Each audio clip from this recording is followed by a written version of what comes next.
The vast, dark expanse of the North Pacific Ocean, October 1942. It is a theater defined by immense scale and terrifying isolation, where storms are as much an enemy as the Imperial Japanese Navy. Here, amidst the rolling swells and howling winds, a single stark question would soon define a moment of naval history. What does a captain do when there is nowhere left to run, when overwhelming firepower closes in, and the odds are not merely against you, but are, by every logical measure, utterly impossible? This is the story of that moment, the story of when 5 Japanese battleships trapped a lone American destroyer, and of the captain's desperate gambit that just might have saved them all. Our story centers on the USS O'Bannon, DD-450, a brand new Fletcher-class destroyer, one of the most formidable warships of its type. Commissioned just months earlier, her crew was a mix of seasoned veterans and fresh-faced recruits, all forged into a tight-knit unit under the command of Commander Donald J. McDonald. The O'Bannon was part of Task Force 64, operating off the strategically vital Solomon Islands, a region locked in a bloody struggle of attrition. The mission? Intercept and disrupt the Tokyo Express, the relentless Japanese reinforcement and supply runs down the slot to their fortress at Guadalcanal. By late October 1942, the situation was at a knife's edge. The Imperial Japanese Navy, seeking a decisive victory, had assembled a massive bombardment group centered on not one, but 2 battleships, the mighty Kongo and her sister, the Haruna. They were 14-inch gun behemoths designed to reduce shore positions to rubble. Escorting them were 3 more capital ships we now know to have been present from intelligence and after-action reports, the fast battleships Hiei and Kirishima, and the heavy cruiser Tone, a lethal scout with powerful long-range guns. This was a surface action group of terrifying potency. Its mission clear: steam down to Guadalcanal's Henderson Field and bombard it into oblivion, clearing the way for a major Japanese ground offensive. The O'Bannon and her task force, including the destroyers Fletcher and Chevalier, were positioned as a screening and intercept force.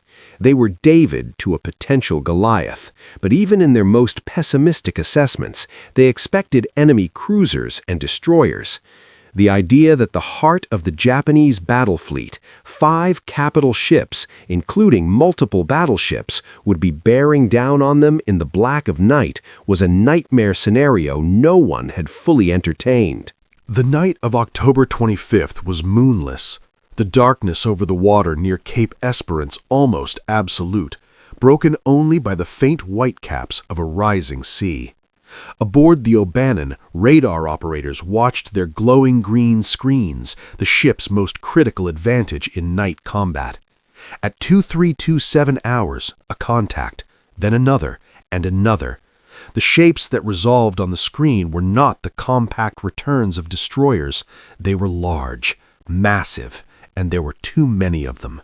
On the bridge, Commander McDonald felt a cold dread settle in his stomach as the reports came in.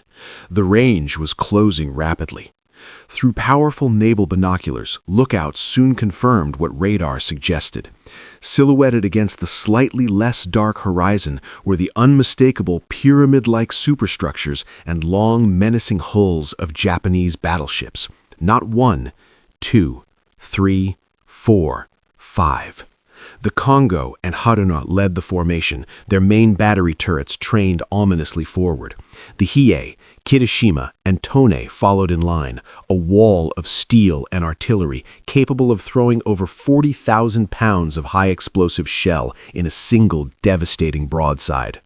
The O'Bannon was a 2,100-ton destroyer. A single 14-inch shell from a Kongo-class battleship weighed as much as a small automobile. A direct hit would not just damage the O'Bannon, it would vaporize her. The math was brutal.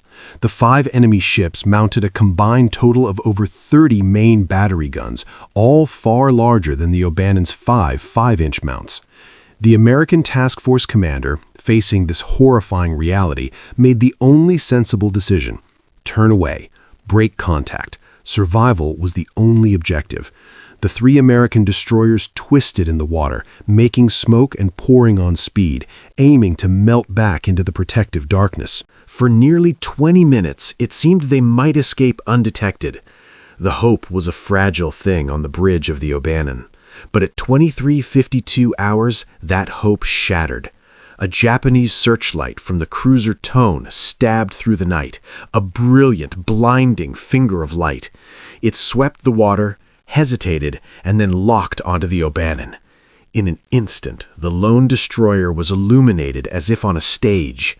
She was trapped in the glare, a perfect target against the black velvet of the sea.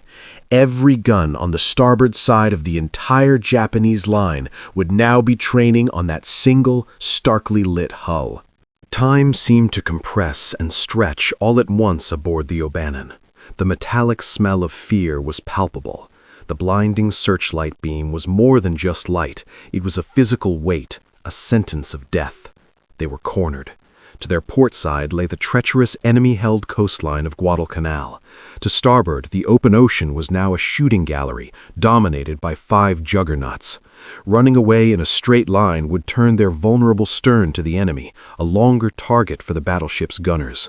Turning to engage with their 5-inch guns was tantamount to suicide. They might as well have been throwing firecrackers. On the Japanese bridges, gun directors calculated the range. It was point blank for naval warfare, less than 5,000 yards. For the massive Type 94 guns of the Congo and Haruna, this was almost an exercise in straight-line firing. Loaders rammed massive armor-piercing and high-explosive shells into breaches. The order to fire was imminent. The O'Bannon had seconds, perhaps 1 minute at most, before the sea around her erupted in geysers of white-hot steel and water, or worse, a direct hit that would break her back. Commander MacDonald stood on the bridge, every instinct, every hour of his training screaming at him. The standard doctrine said to turn away, make a torpedo attack if possible, and flee behind a smoke screen. But the smoke was ineffective against the searchlight's piercing beam. Torpedoes had a long run to target against fast-moving battleships. There was no protocol for this. No maneuver in the textbook covered escaping 5 battleships at night while illuminated.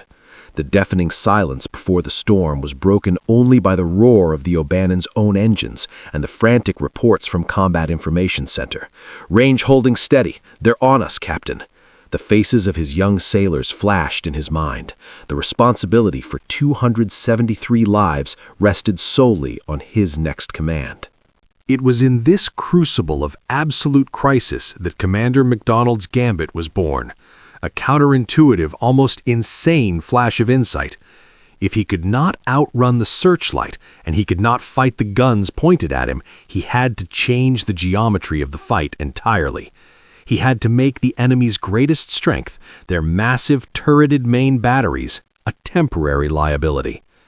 His voice, calm but iron-hard, cut through the tension on the bridge.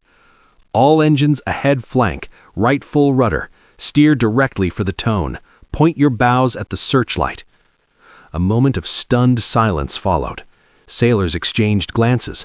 Was the captain ordering a suicide ram? But the order was precise, and training took over. The helmsman spun the wheel. The O'Bannon, which had been fleeing, now leaned hard into a radical turn, her deck tilting sharply.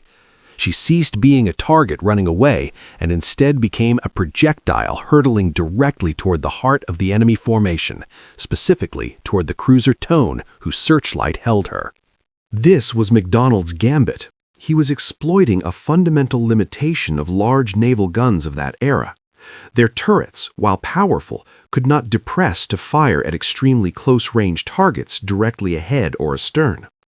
The battleship's main batteries were designed to engage at thousands of yards on a relatively flat trajectory. By charging headlong at the Japanese line, the O'Bannon was placing herself in the dead zone, the close-in blind spot where those colossal cannons could not physically be aimed low enough to hit her. Chaos erupted on the Japanese ships. The tactical picture had transformed in seconds. The brightly lit destroyer was no longer a retreating quarry. It was an aggressive attacker, its bow wave a white knife aimed at their formation. The searchlight, now a liability, blinded the Japanese to the O'Bannon's exact heading and intentions. Alarms clanged. The order to switch targets from main batteries to secondary armament, the smaller 5-inch and 6-inch guns mounted on the battleship's sides, was given, but it was too late for a coordinated response. The O'Bannon plunged into the shadow of the Japanese giants. At a distance of less than 2,000 yards, a stone's throw in naval combat, she was now underneath the arc of the 14-inch guns. The world shrank to the roar of engines, the blinding light, and the looming black mountain of the Tone off her port bow. MacDonald then gave his second brilliant order. Fire all torpedoes to port, then open up with everything we've got on that searchlight and her upper works. 5 Mark 15 torpedoes shot from their tubes, their wakes boiling towards the Tone and the battleships beyond. Simultaneously, every gun on the O'Bannon that could bear erupted in fury. This was not for sinking, it was for survival. The 5-inch shells, the 40mm and 20mm anti-aircraft cannons, even machine guns, all spewed a torrent of steel and tracer fire directly at the source of the searchlight and the bridges of the nearest Japanese ships. It was a hailstorm of defiance. The effect was instantaneous and electrifying. The Tone, faced with incoming torpedoes and a blistering, unexpected barrage at point-blank range, was forced into a desperate emergency turn. Her searchlight winked out as the crew reacted to the sudden, violent assault. The carefully organized Japanese battle line was thrown into disarray as ships maneuvered violently to avoid the spread of torpedoes and the mad American destroyer in their midst.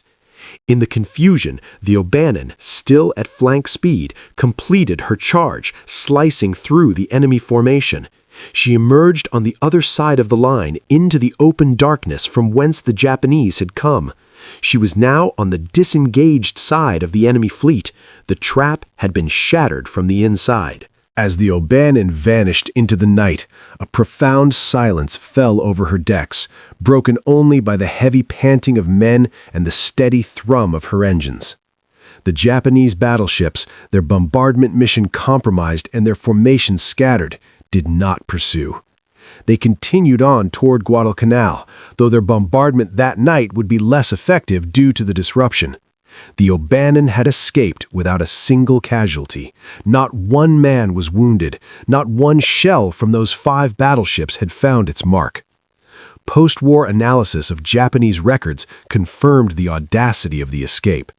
The O'Bannon's torpedoes did not score hits, a miracle for the Japanese given the range, but their psychological impact was profound. The sheer, unexpected aggression of the charge had broken the Japanese tactical focus. Commander MacDonald's gambit, born of sheer nerve and quick thinking, had worked perfectly. For her actions throughout the Solomons campaign and epitomized by this single night, the USS O'Bannon would earn the Presidential Unit Citation and be famously nicknamed the Destroyer That Wouldn't Die. She would finish the war as one of the most decorated U.S. Navy ships of World War II. The legacy of that night is not one of a great battle won, but of a catastrophe brilliantly, courageously avoided.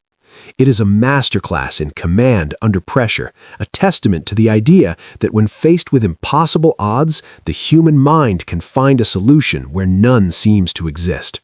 It was a victory of intellect and courage over sheer, overwhelming firepower. This was just one of countless untold stories from the Second World War, a story not of vast armies clashing, but of a single captain, a single ship, and a decision made in the span of a heartbeat that saved hundreds of lives and became a legend of the Pacific. Subscribe to WWII Records as we continue to bring these forgotten chapters of history back to life.